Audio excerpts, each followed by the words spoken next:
So what is foster care? And is this the right fit for you?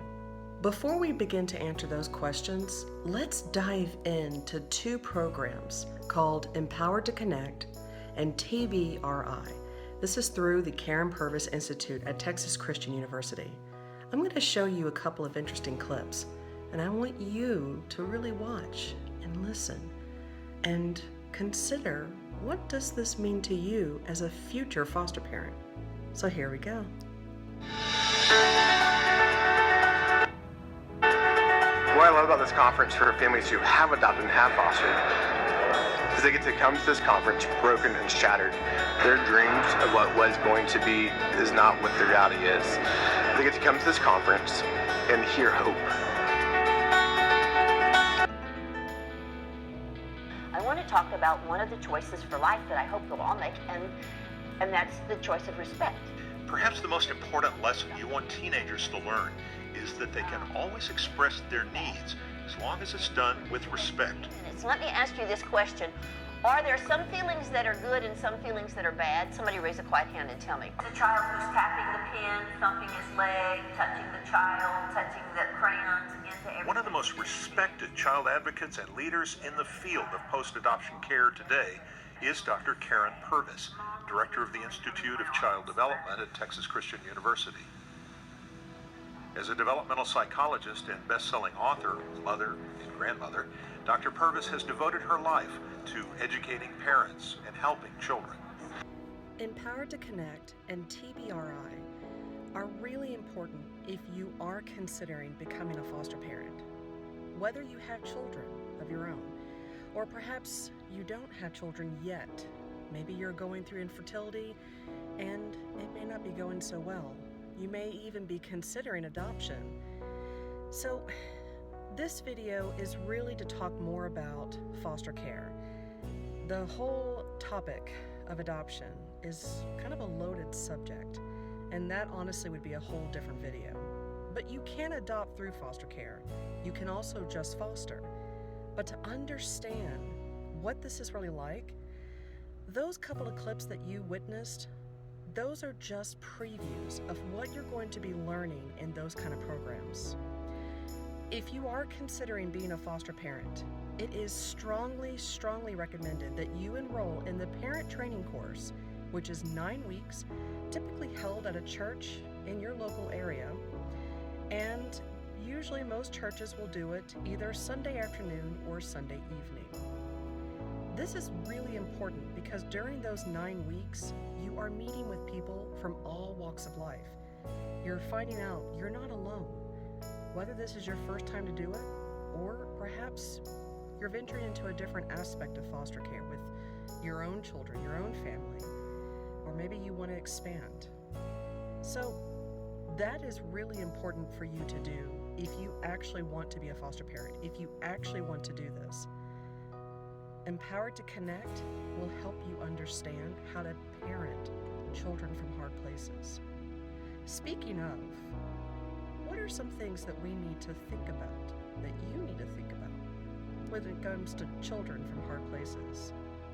Let's take a look at a couple of items that might help us understand it just a little bit better.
Hi, so this is kind of a little different. We're here in the park, and I thought you guys would enjoy just a different scenery. This actually is a park, and I'll do my best to show you a little bit of it. So kind of around here basically is where I take a lot of our foster children. There are turtles and some fish, and we oftentimes will walk this way where we peer over, and we drop some food for the turtles and the fish, and we are able to have some laughs, and we are able to have some, oh my gosh, Miss Erin, look, and lots of really great moments. And in fact, I think if I show you, we can walk all the way around the pond here, and I know it looks like it's hard over there, but it's actually, it's a lot more straight than it looks, because it looks like it's on an incline, but you can actually walk. And then they always love going underneath the trees over there because they think it's fun, like a forest or something. But yeah, this is actually a park that we frequent. In fact, this is kind of our go-to place within the first 36 hours of placement. So whenever we have a foster placement come in, and we've had littles, we've had the youngest we've had in our home is 3 days old, fresh from the hospital, and the eldest we've had is 10 years old. So we've had a mixture of boys and girls, and we've had a mixture of races as well. We've had mixed race, we've had Hispanic, we've had Caucasian. So I mean, we've had different types of races in our home. We even had a child who was half Black American, half Hispanic, which she was so beautiful. I mean, just gorgeous.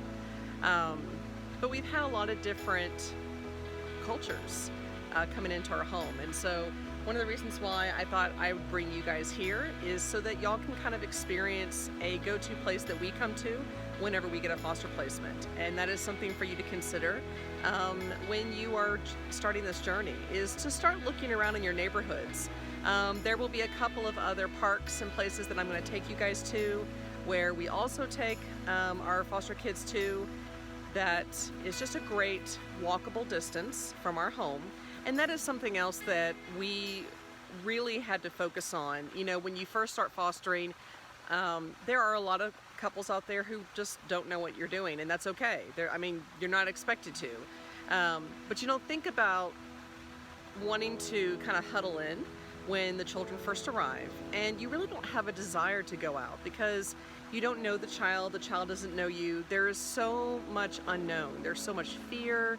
The emotions are very high, and everybody has probably not had a great sleep for the first couple of nights. So having areas like this that's easy to walk to, where you can have a stroller or a bicycle, or just put on some tennis shoes and use your feet, this is a really great place to come to, or any place in your neighborhood, a park or just a pond to walk to. It's great to get the kids moving. It's great to get them outdoors, breathing that fresh air, getting a little vitamin D. Also, it just kind of helps that bonding time, because the two of you are getting to know each other. You're listening to them, they're listening to you. So it'll kind of help you understand some possible challenges you may be dealing with. As you have probably watched the last couple of videos, that was to give you guys an idea. And obviously, I'm going to list down below all of the credits to these videos because they are remarkable. But the two last clips that you saw were from a short film called Removed. So I would highly recommend you typing into YouTube Removed. There are 2 parts, and I highly recommend you watching them both. The first part, I believe, is a trailer. It's, I think, anywhere from 10 to 12 minutes long. The entire thing is a little over 25 minutes. It is absolutely worth it. It has won so many awards from what I understand, but it really helps you just see a glimpse into children who come from hard places and entering into foster care, and just some of the challenges. And although a lot of these films cannot properly show what it's really like to foster a child, the more channels you invest in of families or just couples who do foster or who have fostered, it is important to hear all different aspects of this because everybody has a different story, everybody has a different experience. And what's important as you're beginning this journey is to really understand that first and foremost, these children are not yours. They are coming from a hard place because their mom or their dad or both were not able to care for them properly, and the home that they were living in was not safe. And that can mean that can have a variety of reasons as to why. So without making this a hour-and-a-half long video, I'm not going to list all of the reasons why a child could be removed. And I may, if I can, get into some of that more, but because that varies from one case to the next, the most important thing that you need to understand when you make this decision is to understand that these children are coming to you, to your home, to your life, traumatized. And trauma is an umbrella term. There is so much involved in trauma. A child doesn't have to witness a catastrophic event. A child does not have to be physically beaten or, God forbid, sexually assaulted or raped.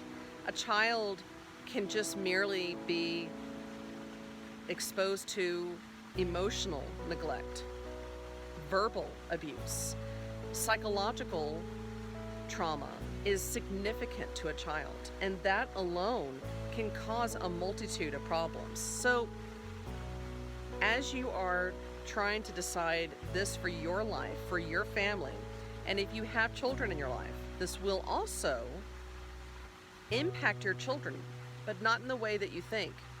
A good portion of Sean and I's friends have their own biological children. Sean and I are a bit of an anomaly. We do not have our own biological children. I am not able to have children healthily because I have a couple of health conditions that would make it very hard for me to have a safe and healthy pregnancy. That's not to say that I can't get pregnant. And I am planning on making another video to get more into detail about that. If I were to ever become pregnant for whatever reason, Sean and I think would have a lot of fear and we would have a lot of concern because the years that we tried and we failed at me staying pregnant and having a healthy earlier pregnancy was just really, really hard and caused me a lot of medical problems. So, for people who might ask, I'm not saying that won't ever happen, but if it does, there's just a lot for Sean and I to really consider and draw in close together to try to figure that out. But that's not what this video is about. So, watching some of the clips, understanding that you need to invest in Empowered to Connect, that you need to understand what TBRI is, trust-based relationship intervention, or relational, something like that. I'll probably type it here what the correct one is. These are concepts that will help you learn how to parent, to foster, to love, to nurture, and to nourish foster children that come into your home. Also, understanding short films, even like Removed, getting involved in YouTube channels with other foster parents, expanding your community helps you understand what are other things you need to be thinking about. Some things that Sean and I talked about before I made this video about what, just some top items of what needs to happen for your life. You guys need to have money in your savings account to draw on when a foster child comes into your home. The state does provide you a stipend, and every state has a different amount. However, that does not come to you usually until either the following month or 2 months later. That depends on the state that you lived in. If you are a working parent and you need daycare assistance, Child Protective Services does provide that. Again, that can take up to 2 months, sometimes 3, for that reimbursement to be pushed through to help you and your family out. So it's good to have a certain savings amount to provide for you guys during that time when the child first arrives, because 9 out of 10 times the child's going to arrive with either a garbage bag filled with clothes that are saturated, soiled. They have certain substance smells on them that is not good. A lot of them do not fit. In fact, the majority of them do not fit. So you're going to probably have to invest in clothes. And not all local communities have a lot of what they call donation closets. But in the Houston area and surrounding areas, we do have closets called the Moses Closet, where we provide parents, foster parents, and adoption parents means to have food, such as formula and water for the formula, bottles, nipples, pacifiers, clothes of all ages, toys of all ages. We provide a lot of people cribs, bedding, strollers, you name it. What you need to start off with, we provide that. Check with your local church. Also, find a local thrift store distribution center in your area that deals with homelessness and hand-me-downs. A lot of them will provide services to licensed foster parents or adoption parents. This will help offset a lot of the cost when you first start. The other thing you want to make sure you have is a really good support system. Talk to your friends, talk to your family, find out the people who are going to support you most, find out who's going to be there for you guys, and also who's going to provide you the emotional support, sometimes even physical support that you're going to need. Because depending on the age that you have coming into your home, you might need help with the babies, because a lot of these children come as siblings. And most people have a very hard time saying no because you don't want to separate the sibling pair or sibling group. So if you have a newborn and a toddler, you're going to be exhausted. Have a friend, have a neighbor that you trust. If you have family that is willing to be there for you and to help you and to walk this journey with you, please make sure of that. Please help them understand this.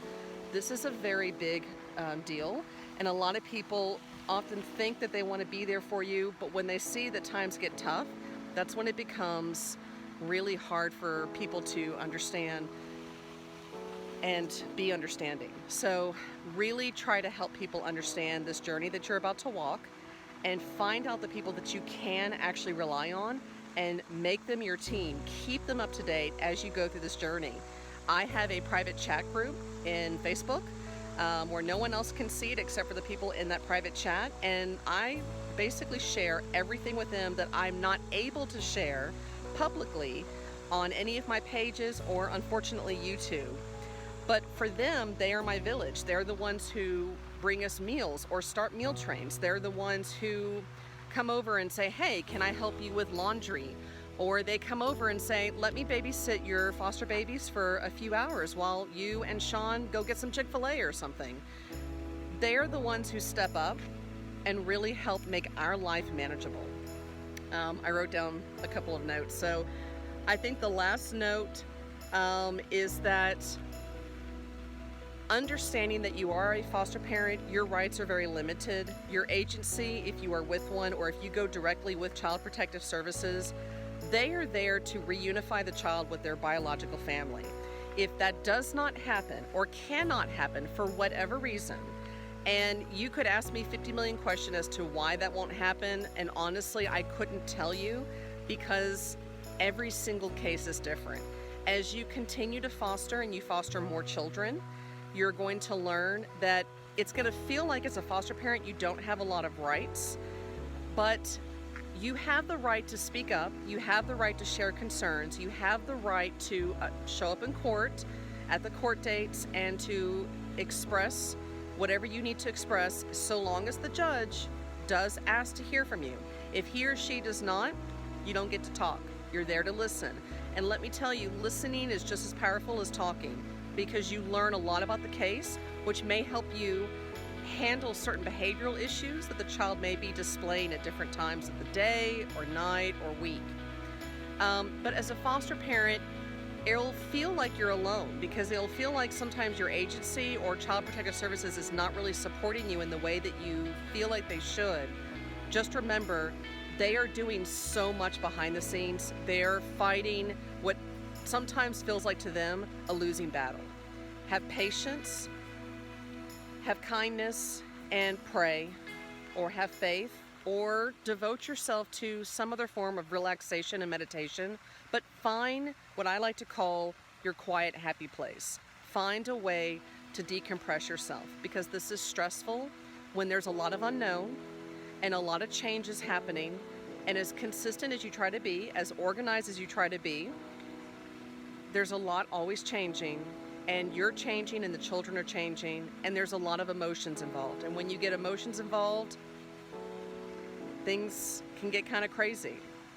But I hope this was helpful for you guys today. I would love to answer any more questions. Sorry this was such a long video, but please message me. I would love to engage in more conversations about this, as I'm very passionate about foster care. Please like and definitely subscribe, and I will see you guys tomorrow. Bye.